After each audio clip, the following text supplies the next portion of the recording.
જય શ્રી કૃષ્ણ. હું ભારતી સિંગાળા અને વાનગીમાં આપનું હાર્દિક સ્વાગત છે. તો ચાલો આજે આપણે બનાવીશું ચણાના લોટના ફાફડા, અને લોકો એને વાનવા પણ બોલે છે, અને એ પણ આપણે મોણ વગર બનાવવાના છે. મોણ એક ટીપું પણ નથી નાખવાનું. તો ચાલો આપણે બનાવીએ ફાફડા. આપણે ચણાના લોટના ફાફડાની સામગ્રી બધી તૈયાર છે. તો મેં અહીં એક મોટો વાટકો ભરીને લીધો છે. ચણાનો લોટ જે ઝીણો આવે છે એ લેવાનો છે.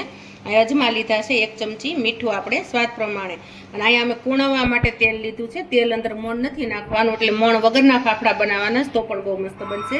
અને અહીંયા મેં પાણી લીધું છે, એટલે પાણી પણ આપણે જોઈએ એ પ્રમાણે જ નાખવાનું છે.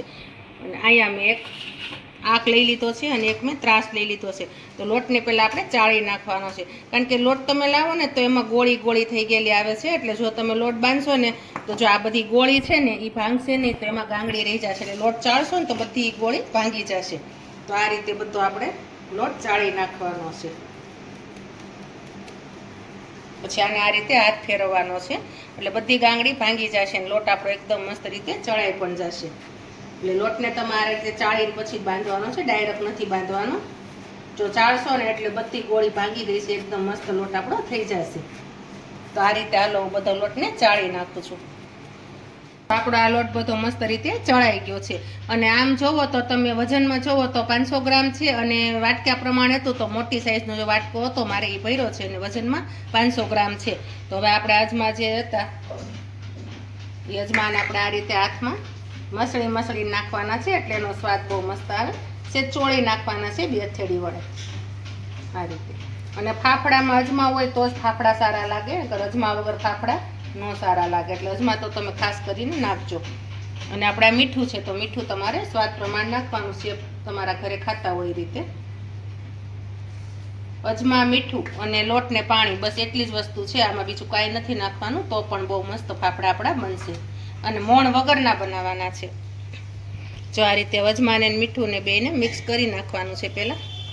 પછી આપણે થોડું થોડું પાણી નાખવાનું છે. જો આપણે અજમા મીઠું બધું મિક્સ થઈ ગયું છે, હવે આપણે થોડું થોડું પાણી આમાં એડ કરતા જશું અને લોટ બાંધતા જશું. અને લોટને પણ એકદમ મસળીને સરસ મજાનો બાંધવાનો છે. જેમ તમે આને મસળશો એમ તમારો ફાફડો બહુ મસ્ત થશે.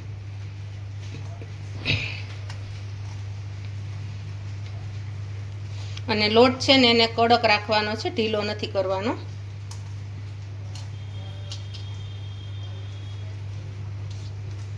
આ રીતે થોડું થોડું પાણી આપણે નાખતા જશું. અને ફાફડા છે તો એ જો કે બધાને ઘરે બનતા જ હોય છે, અને ફાફડા પાછા બધાને ભાવે એવી વસ્તુ છે કે નાના મોટા બધાને ભાવે એવા.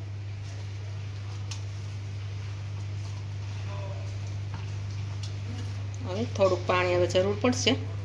આપણો લોટ માંડ્યો છે ભેગો થવા. અને ફાફડા વસ્તુ ગમે એ વાર પરબ હશે તો આપણે ઘરે ફાફડા બનતા હોય. માનો કે 7મ 8મ હોય તો પણ ફાફડા બને, દિવાળી હોય તો દિવાળી ઉપર પણ આપણે ફાફડા બનાવીએ છીએ. અને આપણે આ જ્યારે હોળી ધૂળેટી આવે ને ત્યારે પણ પૂરી ફાફડા બનતા હોય છે. જો આપણો લોટ આ રીતે બંધાઈ ગયો. હવે આપણે પાણી નથી નાખવાનું, એટલે એક બાજુ મૂકી દીધું છે. આટલો કડક આપણે રાખવાનો છે. હવે આને એકદમ બધો ભેગો કરી લેવાનો છે ચારે બાજુથી, અને પછી આપણે એને તેલ નાખીને કૂણવવાનો છે. તો બધો લોટ એક સરખો પહેલાં ભેગો કરી લો. જો આપણો આ લોટ બધો એક સરખો ભેગો થઈ ગયો છે. હવે આપણે એને કૂણવવાનો છે. તો આપણે એમાં થોડું તેલ નાખી અને કૂણવશું.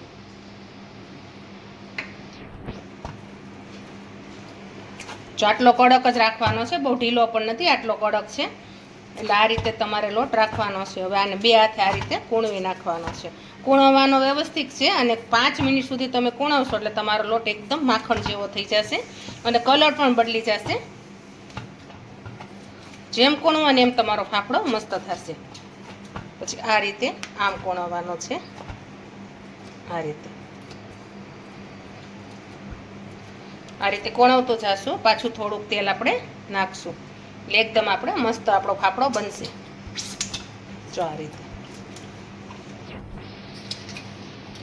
રીતે આપણે 5 મિનિટ કૂણવવાનો છે. આને કૂણવા પછી એકદમ મસ્ત રીતે આપણે વણાશે, અને એના ગોયણા પણ બહુ મસ્ત થશે. તો ચાલો આને હું 5 મિનિટ સુધી એક સરખો કૂણવી નાખું છું. પછી બતાવું કૂણવા પછી આપણો લોટ કેવો થઈ ગયો. તો જો આપણો લોટ પણ એકદમ મસ્ત રીતે કૂણવાઈ ગયો છે અને આવો આપણે કૂણવવાનો છે અને જો કલર પણ ફરી ગયો છે અને એકદમ મસ્ત અને જો આવો એકદમ લીસો થઈ જશે માખણ જેવો ત્યાં સુધી તમારે કૂણવવાનો છે. આમાં એક પણ તમને કે કણી નહીં રહે ગાંગડી નહીં રહે એકદમ માખણ જેવો થઈ ગયો છે ને કલર પણ ફરી ગયો છે. તો આવો લોટ આપણે કૂણવવાનો છે. 5 મિનિટ સુધી તમે ખૂબ કૂણવશો એટલે આવો થઈ જશે.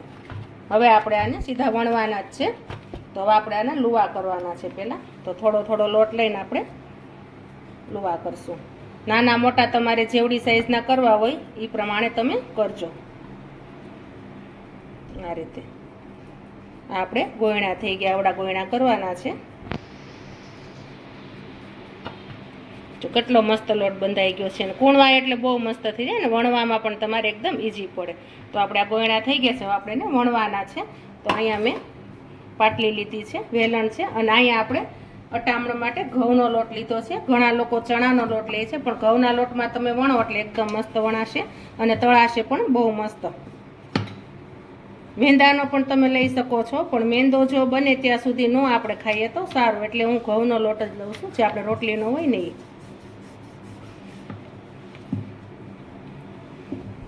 આ રીતે વણવાના છે. કોર પણ ન જાડી રહે, વચ્ચેનો ભાગ પણ જાડો ન રહે એનું ધ્યાન રાખવાનું છે.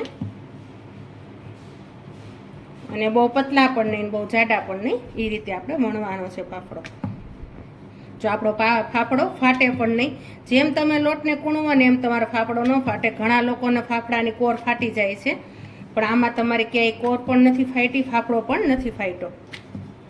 તો જો આટલો આપણે વણવાનો છે. જો આટલો આપણે પતલો કર્યો છે કે તમને દેખાશે. હવે આપણે આ કાંટાવાળી ચમચી લીધી છે તો એનાથી આપણે આ રીતે એને કાંટાથી પાડી દેવાના છે કાણા. કારણ કે આપણો ફાફડો ફૂલે નહીં ને એટલા માટે, નહીંતર આ ફાફડો ફૂલશે. કડકડીઓ જે કરવો હોય એ નહીં થાય. તો આપણે કાણા વળાઈ ગયા છે. હવે આપણે એને છાપું લેવાનું છે.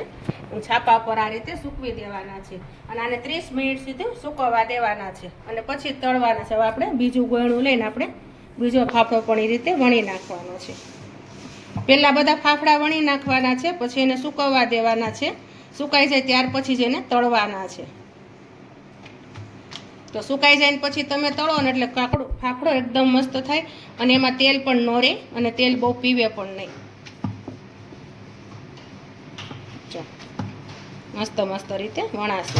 અને તમે એકલા હો ને તો પણ તમે આ ફાફડા બનાવી શકો છો કે પહેલાં બધા વણી નાખવાના ને પછી તમારે તળવાના છે. જ્યાં તમને કોરનો ભાગ જાડો લાગતો હોય ત્યાં તમારે આ રીતે વેલણથી ને વણી નાખવાનો છે. તો જો આપણો આ બીજો ફાફડો પણ ફટોફટ વણાઈ ગયો છે. એને પણ આપણે આ રીતે કાંટા ચમચીથી ને કાણા પાડી દઈશું. આને પણ આપણે સૂકવી દેવાના છે આ રીતે. તો ચાલો આ રીતે બધા ફાફડા વણી અને હું એને 30 મિનિટ સુધી સૂકવવા દઉં છું પછી આપણે એને તળવાના છે. તો જો આપણા ફાફડા બધા આ રીતે વણાઈ ગયા છે અને આને 30 મિનિટ આપણે સુકાવા મૂક્યા હતા તો સુકાઈ પણ ગયા છે. અને અહીંયા આપણે તેલ પણ ગરમ થવા મૂકી દીધું હતું. તેલ પણ ગરમ થઈ ગયું છે. તો હવે આપણે એને તળવાના છે. તો આપણે એને પહેલાં એક એક ફાફડો આ રીતે તળવા મૂકવાનો છે.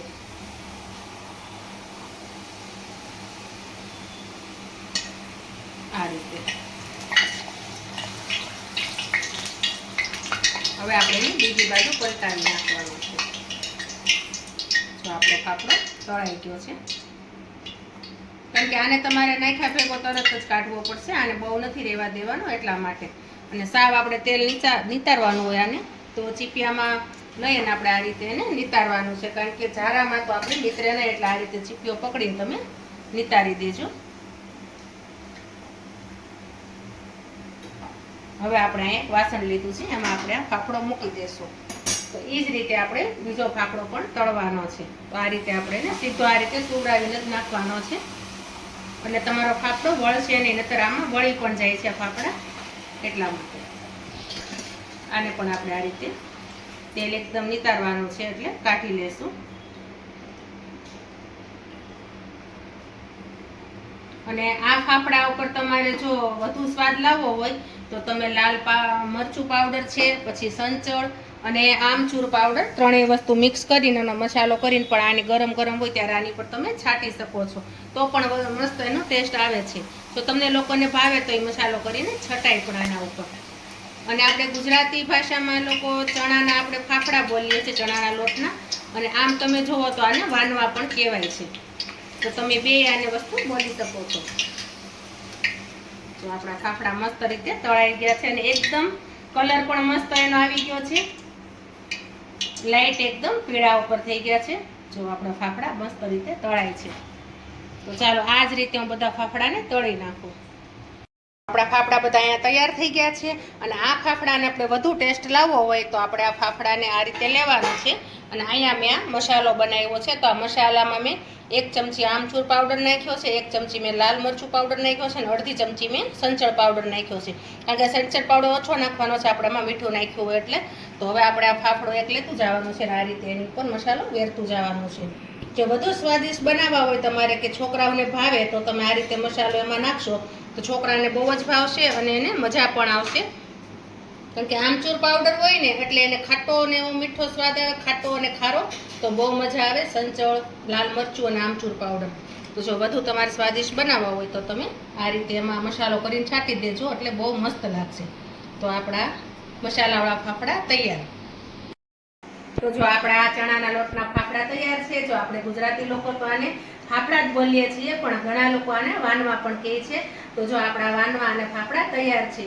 હા, અને તમે ખાસ કરીને જે અમે મસાલો બનાવ્યો તો એ મસાલો તમે છાંટશો તો તમને બહુ જ મજા આવશે. અને છોકરા તો નહીં ખાતા હોય તો એકના બદલે 2 પણ ખાશે અને નાના મોટા સૌને ભાવશે. તો તમે જરૂરથી મારી રેસીપી ટ્રાય કરજો. વિડીયોને લાઈક કરજો, શેર કરજો, સબસ્ક્રાઈબ કરજો. જય શ્રી કૃષ્ણ.